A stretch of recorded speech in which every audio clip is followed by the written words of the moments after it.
Kelas 12 Kurikulum Merdeka, kita masuk pada halaman 29 lagi. Jadi tadi pada video sebelumnya kita sudah membahas atau membedah sebuah teks naratif yang berjudul The Breakers of Limitation from Gurung Mali. Nah, sekarang kita masuk pada aktivitas berikutnya, yaitu apa itu? Mendiskusikan pertanyaan-pertanyaan berikut ini dalam kelompok yang terdiri dari 3 atau 4 orang. Nah, di sini pertanyaannya, siapa saja karakter-karakternya atau tokoh-tokohnya? Nah, kita tahu dia tidak bertanya tokoh utama. Jadi seluruh tokoh yang ada di cerita itu disampaikan. Jadi bisa disebut saja Nayau dan teman-temannya. Siapa-siapa saja Nayaunya, siapa saja yang tersebut dalam teks naratif itu bisa siapoi seluruhnya ya. Mungkin ada beberapa yang tidak saya tercatat ya. Nah, itu bisa dimasukkan. Atau Nayau and friends saja boleh ya.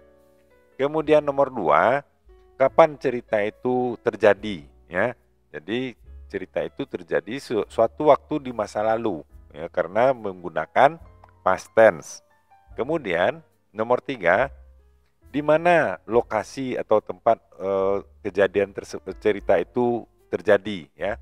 Nah, itu berada di Desa Gurung Mali di Kabupaten Sintang, Kalimantan Barat. Nah, itu dia. Kemudian yang nomor 4, apa yang terjadi pada karakter tersebut? Nah, jadi karakter-karakter itu ya. Jadi mereka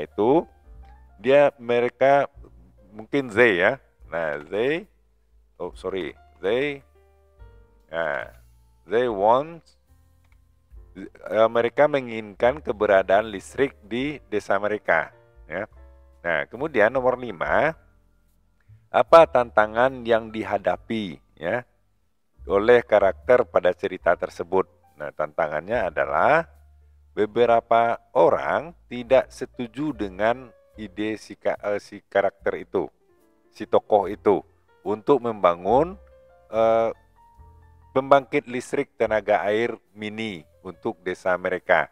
Alasannya sudah dijelaskan bahwa masalah dana ya, terus masalah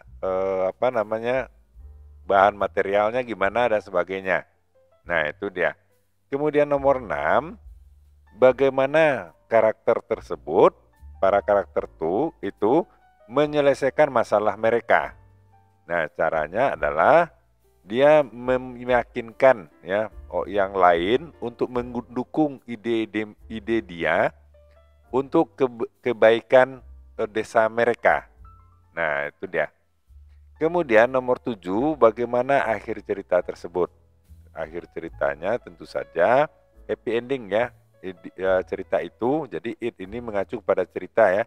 Cerita itu berakhir dengan akhir yang bahagia ketika desa tersebut menikmati listrik. Nah, itu dia. Kemudian apa yang kamu pelajari dari cerita tersebut? Nah, mungkin salah satunya ya bisa jadi saya mempelajari kebersamaan bisa mendobrak keterbatasan yang kita miliki. Jadi gotong royong itu penting karena bersama-sama itu bisa menyelesaikan masalah apapun. Nah, barangkali itu dulu untuk kali ini. Mudah-mudahan bermanfaat. Jangan lupa subscribe dan like videonya. Sampai jumpa.